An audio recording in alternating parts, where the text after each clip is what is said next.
And we are live tonight, February 15th, 2016.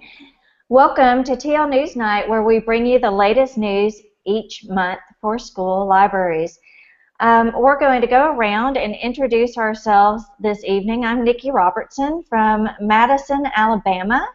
I'm a high school librarian, and I'm going to throw it over to Sherry so she can introduce herself.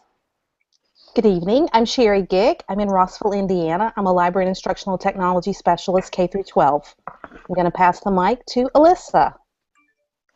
Hi, everybody. I'm Alyssa Malaspina. I am a middle school librarian from New Jersey who is also watching the Grammys at the same time. I'm going to admit to it, people. And then I will pass it to Jane. Hi, I'm Jane Lofton. I'm a teacher librarian at Mira Costa High School, which is in Manhattan Beach near Los Angeles in California. And Jane's going to throw it over to Craig. Well, hi there. Craig sorry. I'm an elementary librarian in Seattle, Washington, and president of the Washington Library Media Association. Tom, you're up next. Hey everybody, Tom Murray here from Future Ready Schools. I am the Director of Innovation for Future Ready Schools. It is part of the Alliance for Excellent Education. It is a bipartisan educational policy group in Washington, D.C., and it's a pleasure to be everybody's guest tonight. And we're going to pass it over to Sarah. Am I on? Mm-hmm. Okay, there we go. Hi, Greg. I guess I'm not on yet. Go ahead and try, Sarah. Here we go. I'm Sarah Kelly Johns, and I am a longtime school librarian, and mostly in grades 6 through 12, but I'm not working in school anymore. I'm speaking and consulting, and I've been an instructor, an online instructor for Mansfield School Library Information Technologies, and I've been an adjunct at SUNY Plattsburgh, and so if it has to do with the L word, libraries, I'm there. I consider myself a school library activist, and I can remember back when I first started, I wrote grants, stamp books, ESEA Title I. That's how long ago it was, and I've been fighting for the reinstatement of those federal funds since they took them away. All right, Sarah, and now we'll go over to Leslie. Hi, I'm Leslie Preddy, and I am a school librarian on the south side of Indianapolis, and I'm also the current president of the American Association of School Librarians. Awesome. And if you haven't noticed, we're having technical difficulties tonight, so I hope that everything's going well on your end.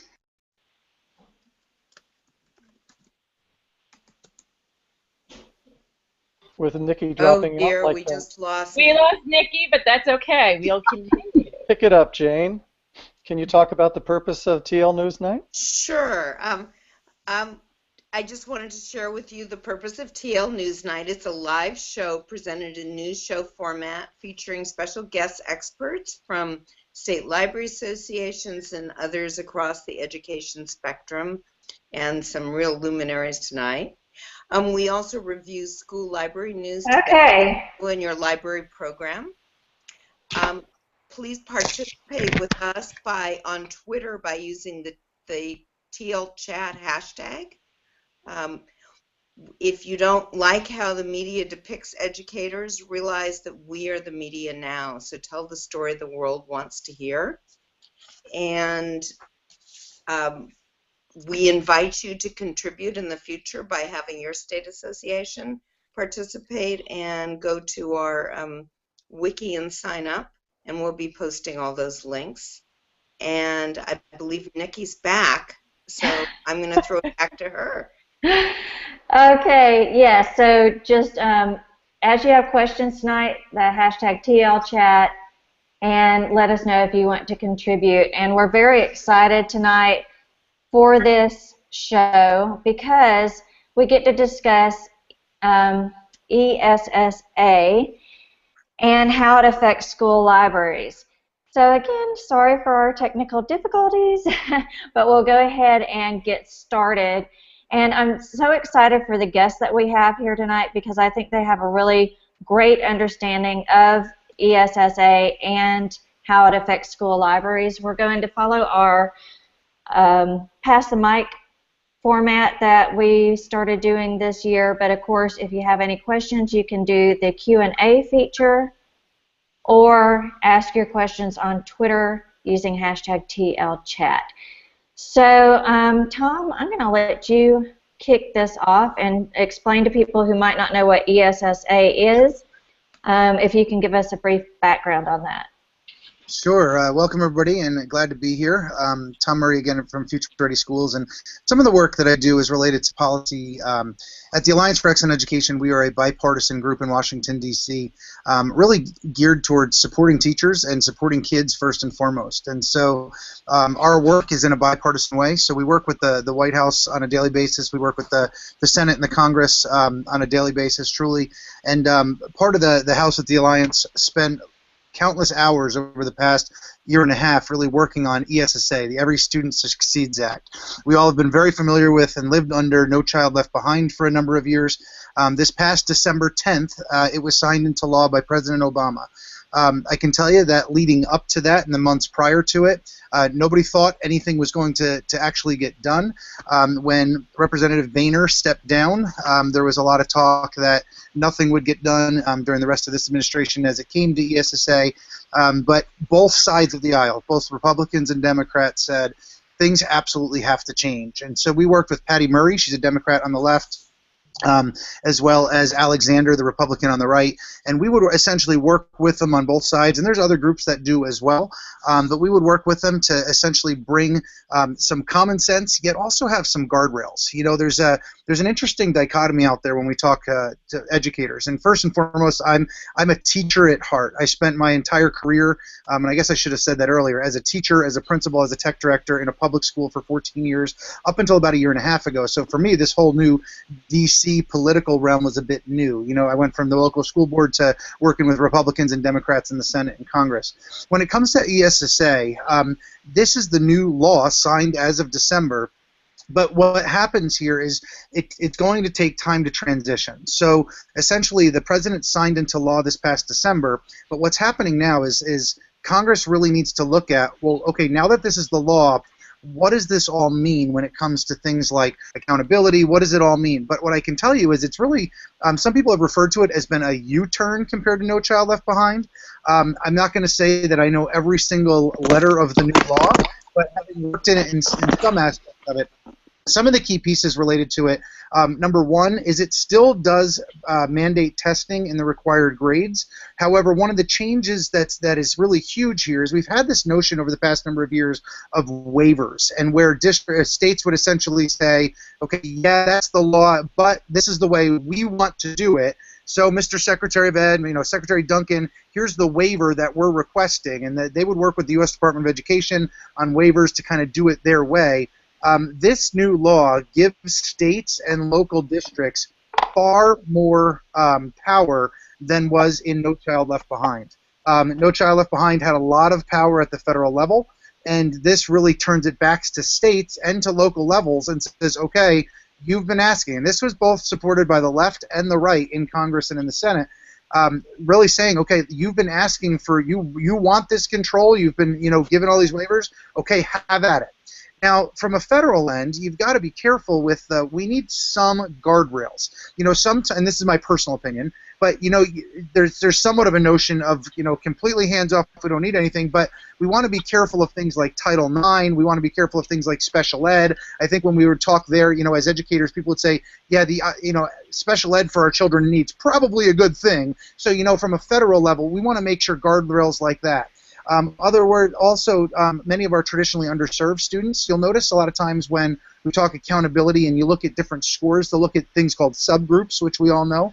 And so districts will have to look at how many particular students in a particular subgroup. And, you know, having been a principal and received those reports in the past, you know, it's important to really look at that because many times some of our traditionally underserved students in those realms, without looking at it, before there was any sort of effort of accountability, really were, and I don't want to say left behind because that's not meant to be a play on words there, but districts really started to take a look at, are we serving our students, our Hispanic students, our Native American students, and so on and so forth. So key pieces, I would say, one is a lot more flexibility. States will, all 50 states will have to decide, what will we measure for progress? AYP is essentially going to be gone, but what will we measure? The other piece that's going to be mandated there's many pieces of it, is I believe it's the bottom 5% of districts in the state. The state's going to have to intervene in that regard for the bottom 5% that will be deemed failing. When it comes to things like report cards, my understanding is there's going to be some changes in that regard, but the state's going to essentially be able to look at things that many times we've often said we want to include. Will we see a rise in things like graduation portfolios, or will, where students have the opportunity to do not just a test? And we've been saying for years, all of us collectively, it can't just be on one test. We now have the opportunity, but it could look 50 different ways from 50 different states. So a lot of power back to the states. States are then going to, in turn, give additional power. And again, this could look different. We're all from different states here. It could look different for each one of us.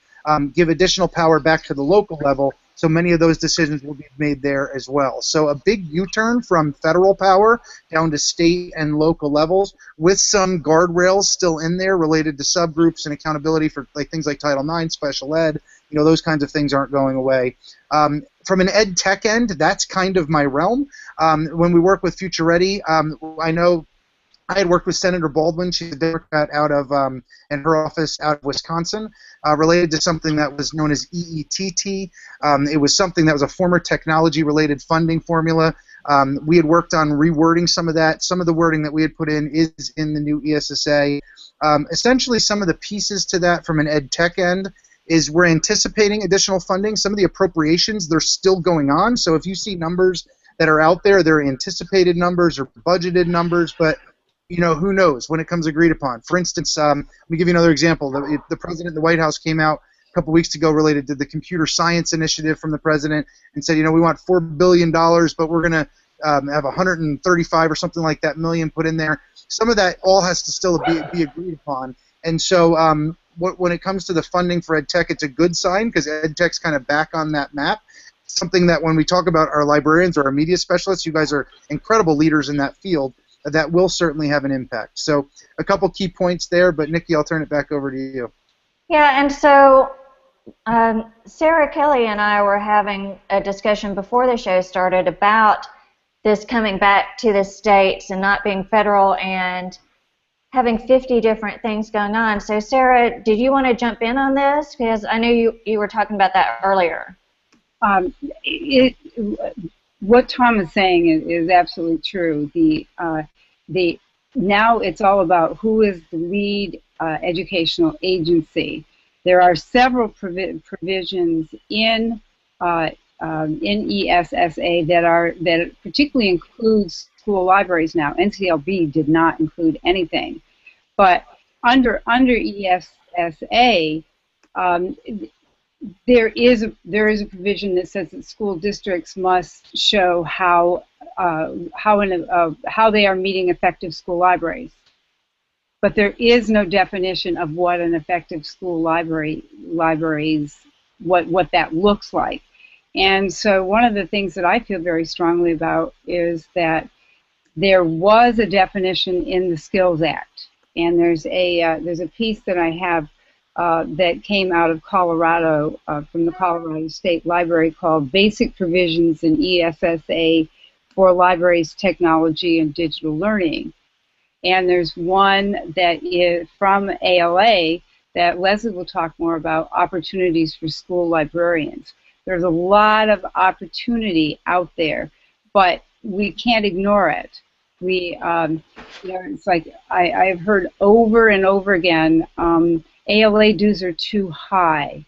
Joining AASL is too much money, but the amount of time that has been spent by ALA and AASL and all of the other, particularly the youth divisions, but also ACRL, the academic librarians, and PLA. PLA is the public libraries have been getting hit by trying to provide the services that where school librarians don't exist anymore. They've been trying to provide the services, the InfoLip.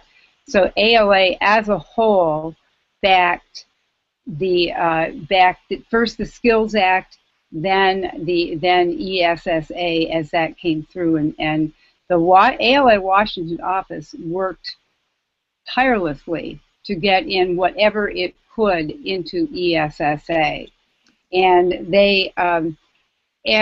but as I mentioned earlier, it doesn't say what an effective school library program looks like. It does say that school librarians are eligible for federal monies for training. There is federal monies that the LEAs can apply for to develop an effective school library program. But at the bottom of this document, I mentioned the basic provisions in ESA for libraries, technology, and digital learning from Colorado. It uses the definition, I've got it right up here in front of me, that an effective school library in the Skills Act, which was passed by the Senate, Health and Education Committee, unanimously bipartisan, incorporated that it's staffed by a state-sanctioned school librarian. It has up-to-date materials and technology, including broadband.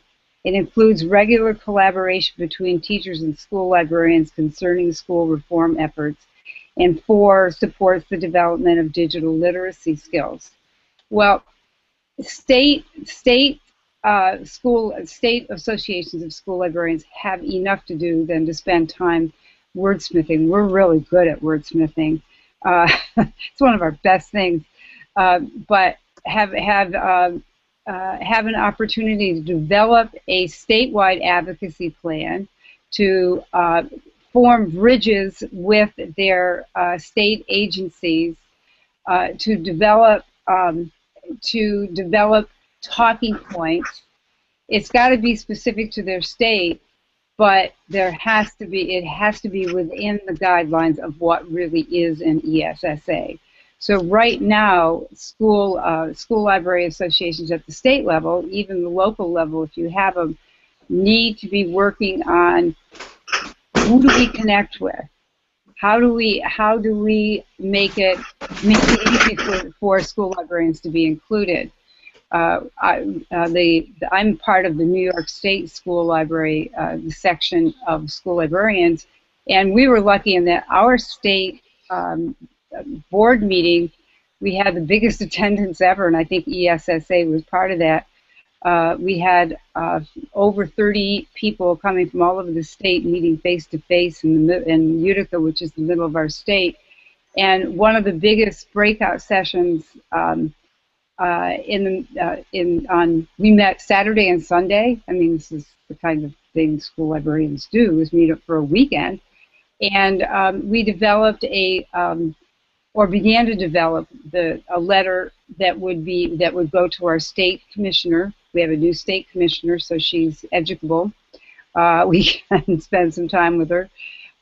To our state librarian, and is ready to go to any state superintendent. It's almost ready. That's the goal.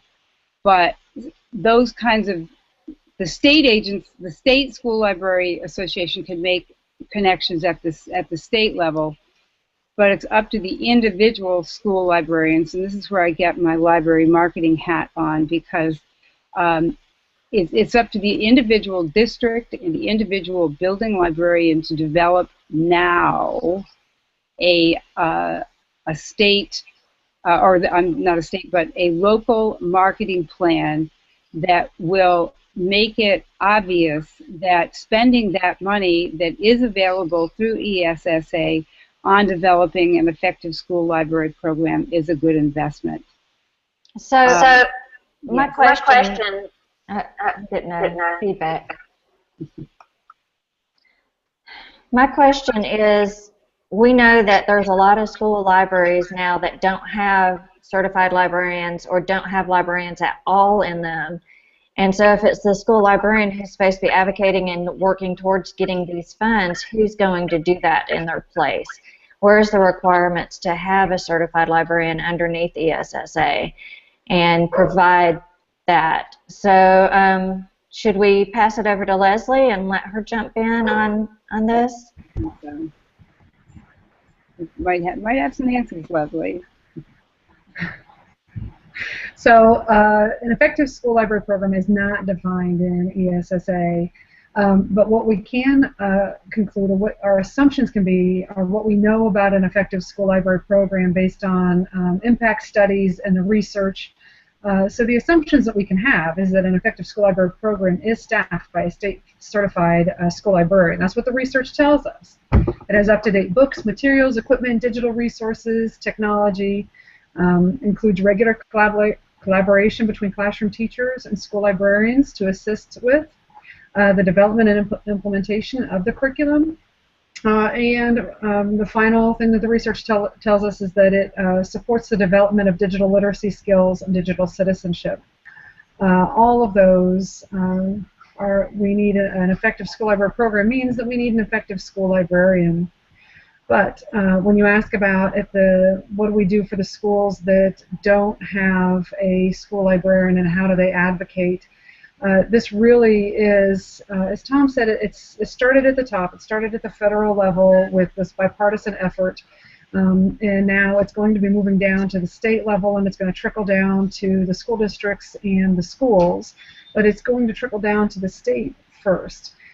So what we think is very important is that state and local agencies are ready to advocate. So your state professional associations, those child advocates, the people who care about the youth of today, as well as school libraries, need to be primed and ready to act now, to start talking about it now.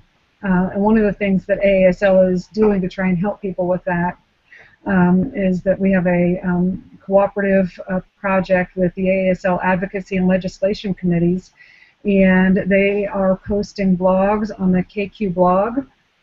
And if you haven't checked out the KQ blog lately, that is a pretty sweet deal. And they're posting informative and timely blogs, and there's going to be new one every few weeks about what is happening, what we know about ESSA, and ideas for what to do and what's next. And I think that's going to be very powerful and important as states are trying to figure out what do we do. I just talked to Ohio last week, and they were in the same place that New York is talking, where they're putting a committee together and they're working on how are they going to advocate for themselves at the state and local level. So the work's not done. Yeah, it's definitely not done. Right. So I would just say, where do we start, Tom? thank you to add to that, and kudos to Leslie and her work there. We're connected with Future Ready and your Librarians Association there. I mean, I think the important point there is somebody that's not a member of your organization is the advocacy work that you're doing in AASL, and they're doing fabulous work related to that. And I had mentioned how, on behalf of the Alliance, some of the work that we were doing with the Senate and the Congress is being done as well by those types of organizations like that you belong to. And so when it comes to membership pieces like that, it really does pay to have somebody in there in D.C. working with the Congress, working with the Senate, trying to influence. This is what's good for kids. This is why we need, a certified librarian in place. This is why we can't just have somebody randomly show up and it's no longer just the card catalog. This is why, and to have somebody sitting there really advocating for you guys is really important in DC. And personally, I've seen that firsthand. I've been that person for certain issues, for certain things, and to have your groups like AASL is just fabulous. And as part of tonight is awesome as well. And kudos, Leslie, to your work and to your team there in the organization. Yeah.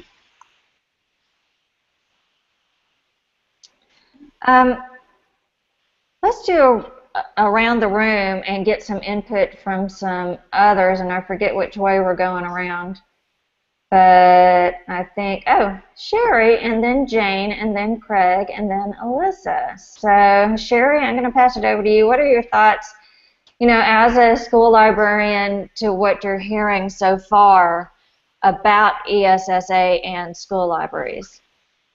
Well, I was actually want to talk a little bit more, as Tom was mentioning, as far as what Future Ready is doing, and how I wanted to hear more about how they're beginning to bring school librarians into that fold. As far as, you know, I know that's something brand new. I think I've talked to somebody on his staff just last week, and I wanted him to share more about that, because I think that's, as he's talking about having our advocacy in DC and having people at the state level, it's even more important that our voices, that it's not just our advocates, but it's us doing some of the speaking. So Tom, can you tell us more as far as what's going on with Future Ready and school librarians joining that? Yeah, heck yeah. So to give all of you just a one-sentence blurb on Future Ready. Jerry, I'm just going to throw that out there that I agree with Jerry that it is important for us to be a part of Ready too. No, absolutely, and your voices do matter, and they do absolutely make a difference. You know, it was funny. Last year, I was with I work with the FCC quite often, and I was with Chairman Wheeler one day, and he referenced a blog post that he saw on Twitter related to connectivity, and we were working through E-rate and stuff like that, and he was reading the blog posts of people just like us that are passionate about what we were doing. And so, you know, using social media for your voice and those types of things, absolutely. It doesn't, sometimes we always wonder if people in DC are listening, both on the left and the right, and we need to use our voices for the good there. Absolutely. Related to Future Ready, just to give you guys a very quick overview, Future Ready is an initiative that we lead at the Alliance alongside the U.S. Department of Education, as well as a coalition of over 50 organizations now.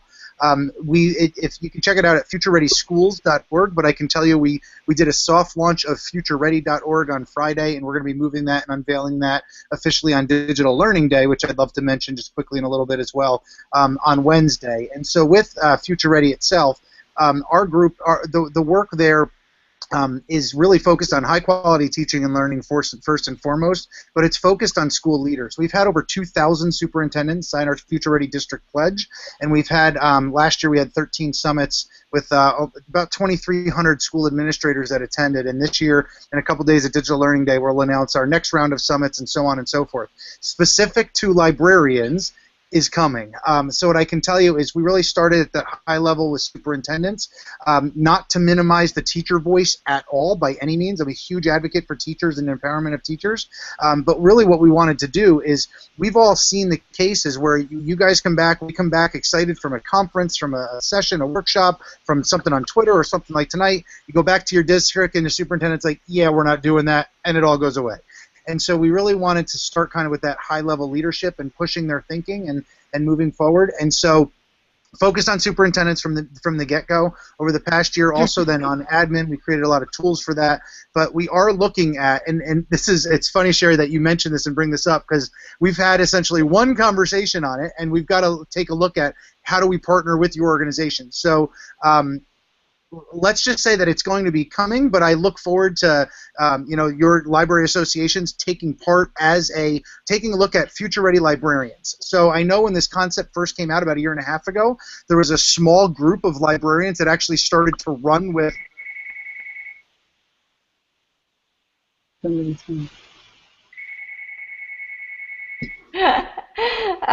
Thwarted by technology. What is it?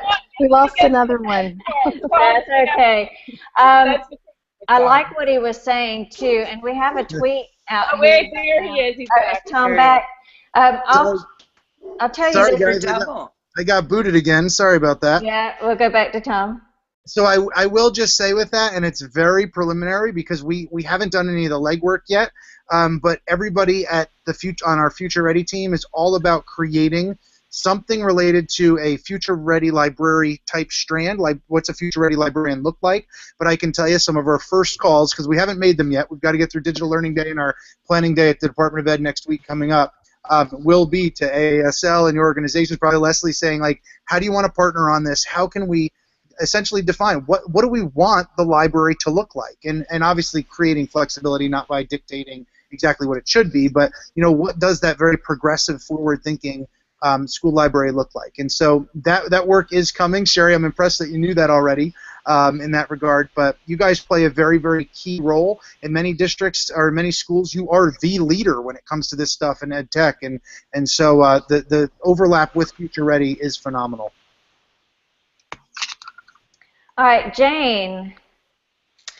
Hi, everyone. I hope this isn't redundant because I understand that a lot of this is in the works and we'll be getting more information.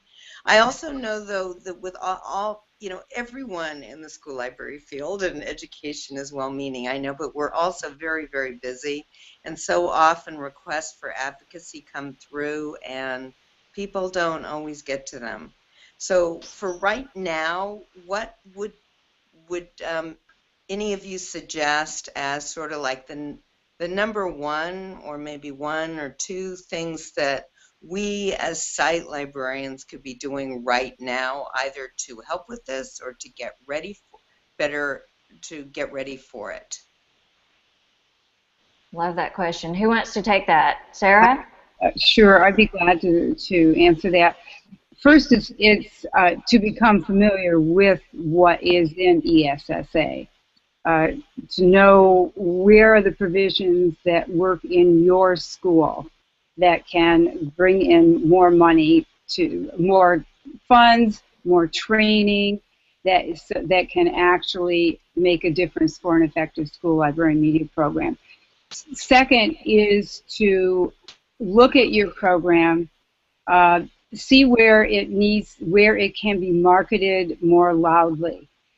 I think it's even important to let students know why you are doing what you are doing, why you're doing with them this particular lesson on InfoLit, and that is being done by a certified school librarian. It's starting to use the vocabulary, and of course, getting your program involved with the district superintendent, the district, your administrator. With the manager of your department, whomever is above you that's a stakeholder, let them know what you're doing. And you're right, Jane, this takes time. It takes doing it consciously, deliberately, and continually. But there's some tools available that can help you through AASL. There's the new AASL marketing guide that was done by some emerging leaders that anybody can download, member or not.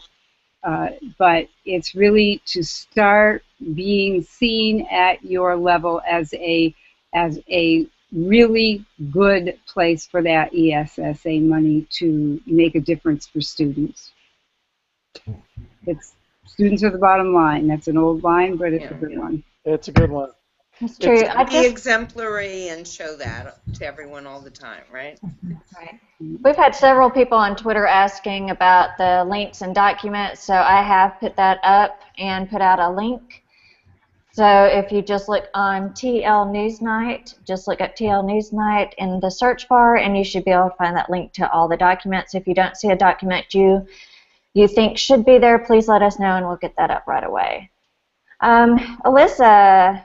Craig first. Craig was ready. Craig's next. No, I so appreciated Tom's comment about moving outside, and but this is really for Leslie, because I know AASL is trying to move beyond traditional silos and talking to different groups. In Washington State, a main feature of our fall conference is not for librarians; it's for the superintendents and the ed tech directors. But Leslie, do you want to talk a little bit about AASL's initiatives to branch out to groups like the PTA? That always is a challenge to try and work with other groups, and we are developing partnerships with the PTA, PTO, as well as working with the Principals Association and the incoming president, Audrey Church. Her presidential initiative is all about a collaborative project with the Principals Association and helping them understand what school librarians do for their students, as well as help us understand what is meaningful and powerful to them and how to get that message across. You know, Leslie, the one other, and maybe I'll toss this back to Tom, because I know there's a fair amount of outreach to the teachers' unions on a national level and on a state level. There are a number of representative assembly and initiatives about school libraries. And Tom, how does that play the way you look at issues. So I know when it comes to Future Ready, I mentioned we have 50 partners, and part of the reason that the voices of Future Ready have been so loud in DC is because when you take the principals groups of NAESP, NASSP, and the superintendents groups of ASA, and your groups here, and COSIN and ISTE, and so on and so forth, and put them collectively in one voice trying to work forward, that there is that power in that voice. Now with that are the teacher groups. So part of Future Ready already as well that we're working with is the NEA, the AFT, and Teach for America. When's the last time you saw all of them on the same page, right? And I say that lovingly, of course. And you know, so part of it, I think, is this mantra is how do we balance the is there even agreement on what, you know, a librarian should look like? You know, do some of us still have kind of that traditional mindset? What should shift? And I'm not the library expert. You guys are the ones that you know, I'm looking for your input when it comes to what does that future ready librarian look like. But the role of those unions is really important. They're a very powerful group politically. They're a very powerful group, you know, in the classroom related to obviously teaching and learning and that piece as well. But it certainly has played. They've got a very large voice in DC when it comes to things like ESSA. When it comes to presidential races, you'll see that all over social media, and I'm sure that you guys get that in whatever groups, advocacy groups that you're a part of through your whatever organizations you're a part of. But those voices are important. But I would say the involvement on your end of whatever groups that you are, leverage that voice. Quite often, that silence is consent. I think sometimes we've got a lot of great teachers doing a lot of great work that either nobody knows about because they're not sharing out and sharing the great work that they're doing, or they're not leveraging their voice like they could. But those groups are certainly involved. They're typically very political groups, and I don't mean that in a positive or negative way. I'm just kind of stating what I've seen and what I've observed. And I think you'll see that from the presidential race to ESSA to you know, advocating even for funding for schools. So. And Tom, I see Alyssa is nodding her head furiously at that, and one message that I know that TL Newsnight stresses over and over again, and I know that Sherry and Jane and Craig and Alyssa and Shannon was able to be here tonight, Shannon as well, we all stress everywhere we go, every time we meet with librarians, is that we have to start telling our stories. We have to tell our stories of every day, how we're impacting student learning and teacher instruction. And if at the end of a week we can't sit down and write a blog post about how we've affected student learning and teacher instruction, we need to take a step back and say, what type of program do we have? And is our program valuable? Is it what it needs to be? So Alyssa, you were really nodding your head over there, so I feel you have something to add, or it was a Grammy update. Which one was it? It was a combo of both. No, I'm in full agreement with everything Tom and everybody else has said about, you know, we have to tell our stories and we have to get and promote what we're doing because it's so important. And now it sounds like, you know, I was hearing more. This has been really educational for me tonight because I had not read the entire act. But I was just sort of really excited when I heard, oh, okay, school libraries are now included. Thank God. Like, you know, finally our names are here. But it's not to the extent we want, I'm hearing. And, you know, we are still going to have to fight the fight. Or, you know, what is a good library program? We have to keep educating, you know, the federal government, the state governments, even your own superintendent in your school most of the time doesn't even know what a good library program is. So, you know, we're going to have to do that because now at least there may be some funds that are associated with it, but we need to make sure that it's going to the right places and getting to where it needs to be. So, you know, I thank you for that work that you guys are doing to make that happen. And, you know, please let us know exactly how all of us can help to do that because I know all the people on right here tonight all go out and advocate for just that. So however we can use our collective voices to do that, please let us know. You know, and I think drive away. Just to mention that piece, that this concept of branding, and it's obviously picked up a lot more conversation and education in the past year to two. Oh, yeah. It's always been. Oh, did we lose Tom? Oh dear. It's a really good thought. I know when he comes back, that's going to be a good one. So. I know.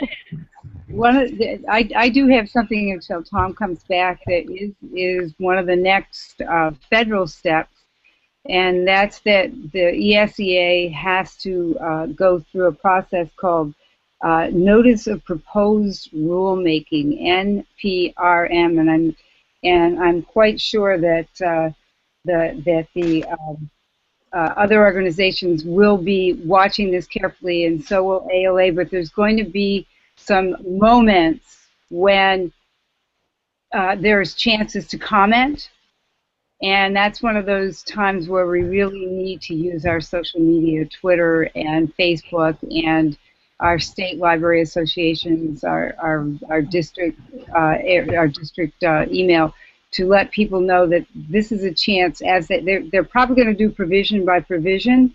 It could take the whole thing, but that would be kind of crazy. Those will, but they could, and so to listen for some cues from ALA and from AASL to let people know what an effective school library program looks like and the effect of them, as Leslie said with the research, the effect that it has on students. And there was a release in January of a piece, and we did post it on the ASL listserv asking people to provide feedback and give input. And there was a formal letter that went from us to them with some suggestions and input. Tom, do you want to? Yeah, I don't know why I got booted again, so my apologies. It's always at the good spots. You're like right there, and then you get booted. You know, it's what's funny for me is I can I've opened a school how many years and no issues at all. My own little girl gets on the kindergarten bus for the first time this year, and I'm a crying mess. So I'm looking at this year also as a dad, and the reason I share that from a library end is that my daughter's librarian, a lady named Samantha Edwards, in the school district that we're at. She's at FV Media Center on Twitter. Just got connected about a month and a half, 2 months ago. She a couple weeks ago actually was highlighted. PBS came to the school during Hour of Code, and I happened to be there as dad to highlight some of the things in the media center that they were doing, from coding to robotics to Dash and Dot, and balancing literacy and books and digital media.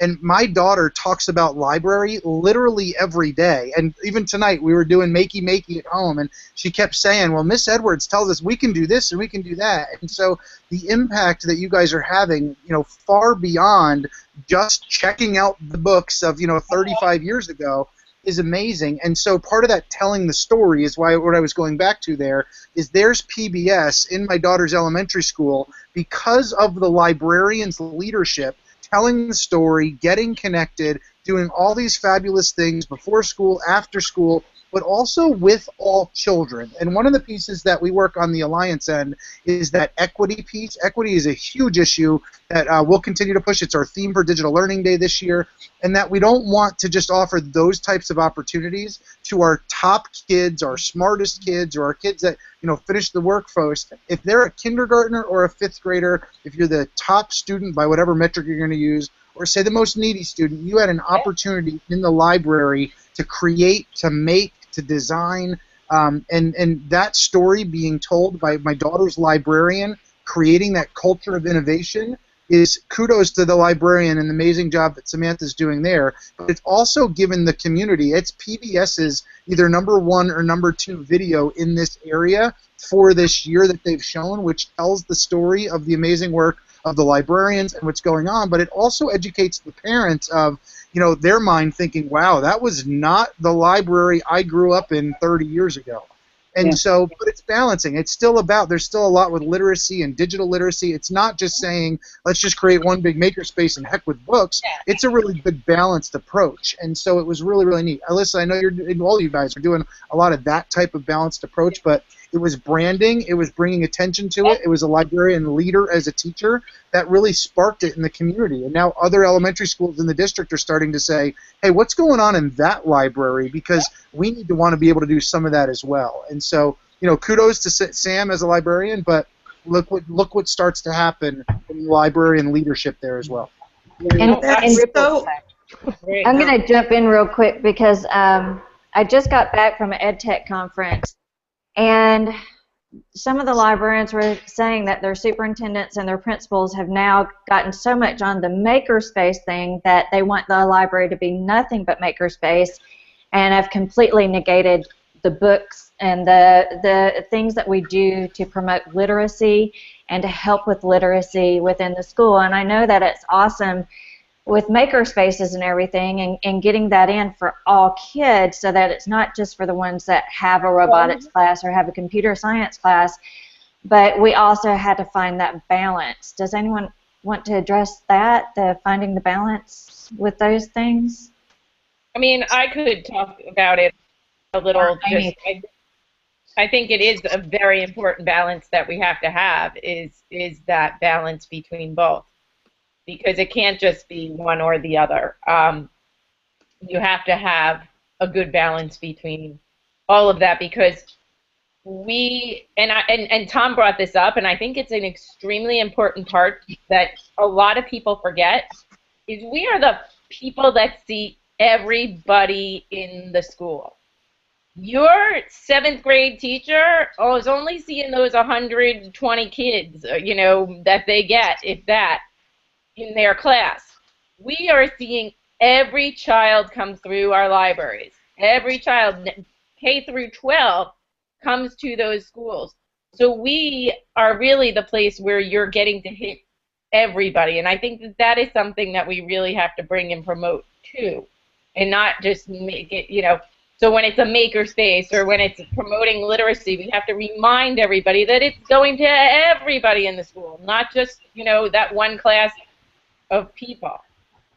Think of it this way. The library is like a dinner plate, and you're not going to serve your family just a whole platter of meat or a whole platter of vegetables, but you want to make it well-rounded. And so when you're talking about developing your community and developing residents, citizens in your community, and these little people are people that you're raising up to be somebody you want to live in your community, you want them to have a well-rounded plate of experiences in their school and in their library, and that means that you have a variety and you don't have just makey-makeys or maker spaces, but you have hands-on engaging activities just like you have other opportunities in the library that encourage other types of thinking and learning and doing.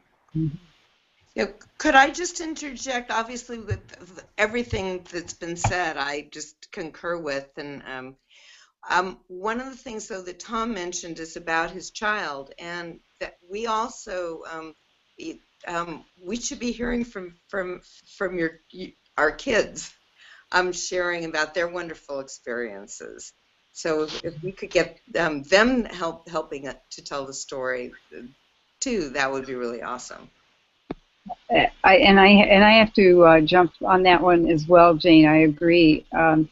If no one goes home and talks about library every day, then no matter what the activity is, then we're not making, we're not telling our story. We're not having effective school library programs, because if people aren't talking about what you're doing, and Leslie's right, we have to have a balanced plate, but our students need to be as excited about their literacy and literature experiences, often by bringing in technology, that, but also by giving the kids, I mentioned it earlier, telling the kids why this is so important in a fun way, in an engaging way, but that it's coding is fabulous. Yep. Makerspace is fabulous. Yep. Oh, look at the book I brought home this week. one for Dad to read with me, and one for and one that I'm going to try that's a challenge book. We do these things all the time, but we want our students going home and talking to our parents. If the door is shut so much that nobody knows what you're doing, then it's a good program, but it's not a great program. So a little self-assessment and reflections needs to happen now. You know what's really interesting, and so being the dad of a little girl, so my little girl loves ed tech stuff. She loves the technology, the computer, the iPad, all the stuff. You can't imagine why, right? But when you look at the research of girls going into ed tech and like computer science and those kinds of things, it's abysmal. It's just sickening in terms of losing their talents along the way. But then you look at libraries to also stereotype. If we take a look at our boys as their elementary, sometimes our boys would think like, oh, I don't want a book. It's kind of a girl. You guys have an amazing opportunity to tap into both the girls and the boys through. So my son is very much going to be the hands-on boy that's, okay, if I can do something, then maybe I'll read if it's related to it. Where my girl is right now also the, hey, I'll read, hand me a book, I'm all about it. You've got a great opportunity to kind of that cross-gender piece for regardless if they're a girl into technology or a boy into books, you've got the space for them. And that gender piece is something we've always got to be cognizant of and making sure that we're not taking our girls out of the ed tech realm just as a society or taking our boys out of the books because of whatever might not be cool. And you guys are creating that realm that it doesn't matter if you're a boy or a girl what you're into. I go to the library, I can find what's right for me, and that's awesome. And we love doing that. We love doing that. We are doing. You need to know it. So I'm going to jump in. We have about 9 minutes left. I did put out a call on Twitter to use the hashtag TLChat for any last-minute questions. But we've been talking about different things we can do in our libraries to help get our kids promoting us and talking about us, because that's really where it all comes from, are the kids. And that we saw that with the hashtag Save Our Librarian that came around at the end of the year last year to save the school librarian who the board had cut funding for, where the kids walked out. And so we need our kids to advocate for us all the time so it doesn't get to that point where you've lost your job and now they're having a sit-out. But I know we have a great event coming up this Wednesday, Digital Learning Day. Follow the hashtag DLDay. And then next week we have Andy Plemons and Shannon Miller who are heading up World Read Aloud Day, which has turned into World Read Aloud Week.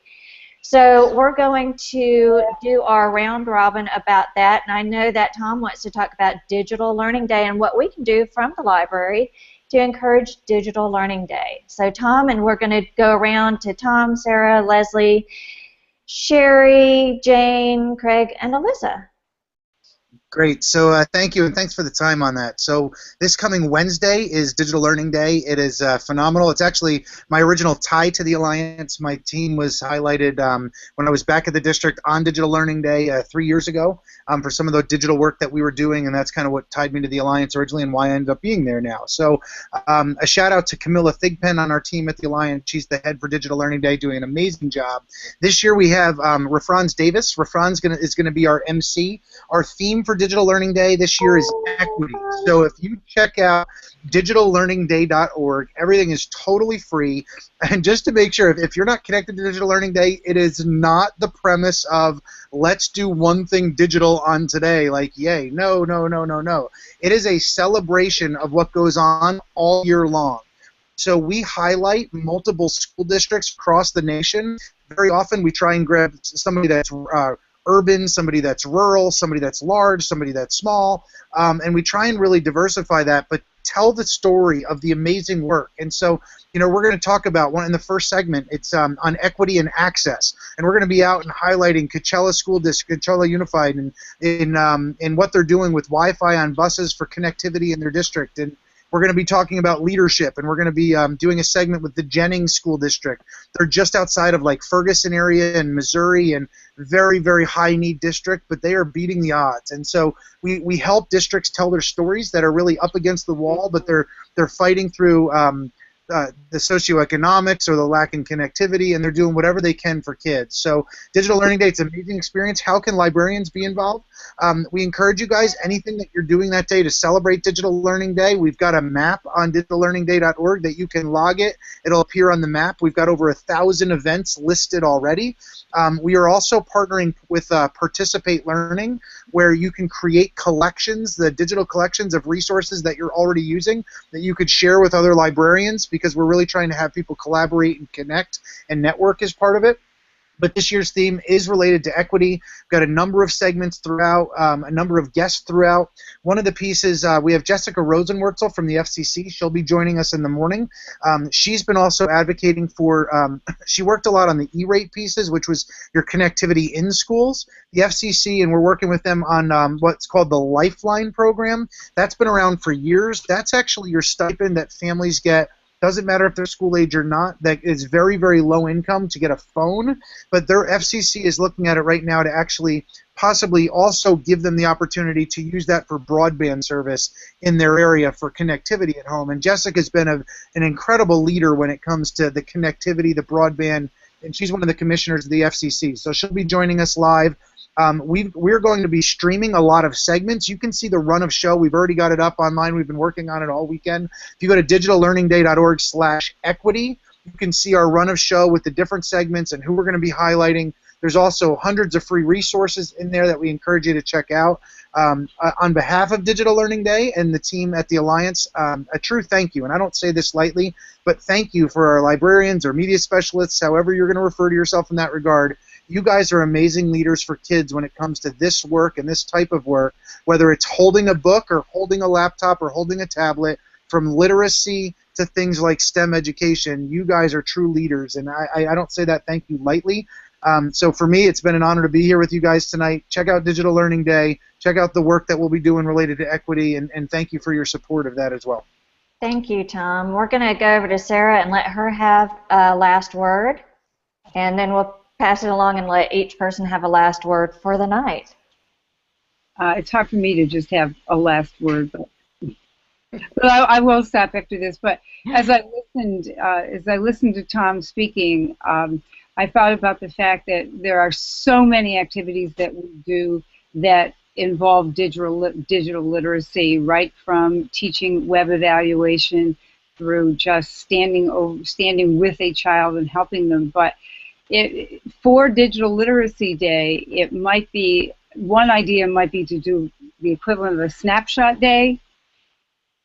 Prior to it, just highlighting all of the digital literacy pieces that we do Monday and Tuesday of the week, and then putting it together in an Animoto or using another app, loading it up to your website, sending out a press release letting people know that's happening.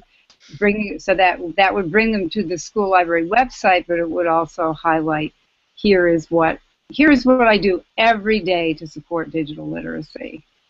So it's what can you do that's easy? Take pictures and load them into Animoto. I love that idea. Perfect. Leslie? Well, I'm going to take a slight detour, and you also brought up Read Aloud. And so in my school, we've been working all of February. We call it Reading Madness Month, and we've been doing all sorts of just crazy, wild things. The teachers have been acting like fools. Things like Masterpiece Library, Caught Reading.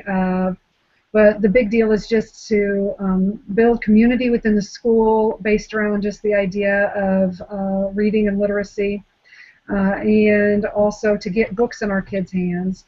And so when the kids participate in any Reading Madness Month activity, they actually get a chance to win prizes, and all the prizes are actually being able to pick a free book that they get to take home. And for some of these kids, it's the first book they've ever owned, and so it's a very powerful month for us, and we're very excited about it. Second piece I want to say real quick is make sure you check out the AASL landing page that has to do with ESSA, and I believe, Craig, did you already tweet that out for me? You're the man. Thank you. So check that out, because that's where, as information gets updated and we have more details for you, that's where you're going to find it. Awesome. Thank you, Leslie. Sherry, last words?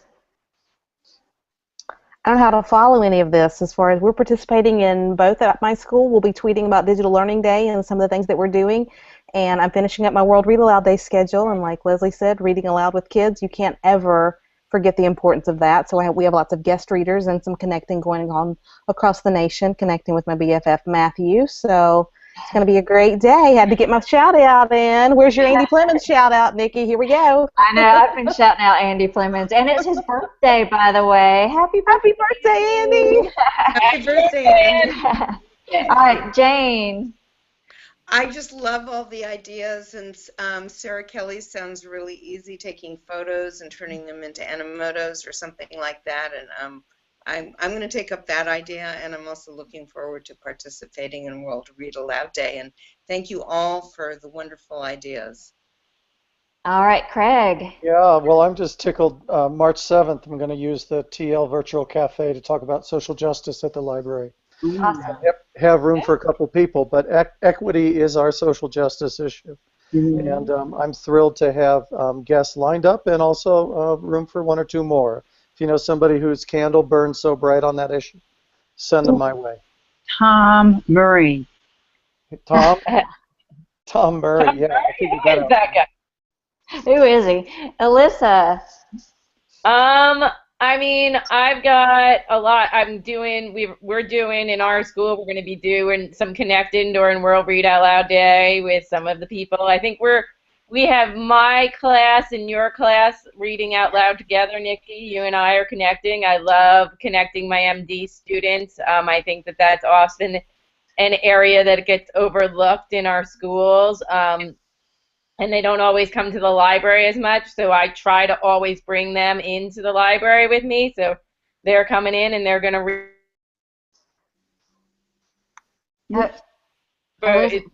Okay. Are we good now? Yeah. I'm back, and we're doing, Melissa and I are doing a virtual debate, so my kids are getting ready to debate hers. It's the first time that, we're on opposite sides, and I know all the tricks. So, we're spending a lot of time doing that. So if anyone wants to judge the virtual debate, let me know. It's coming up March, I think, 2nd, but we're going to be doing that in our school. So we've got a lot of digital learning going.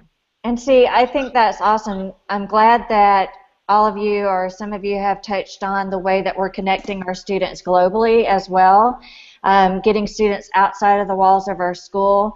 I know, Alyssa, I think there's another school that's also going to be with us with our self-contained special education students for World Read Aloud Day. I'm really excited about that and being able to connect our students globally.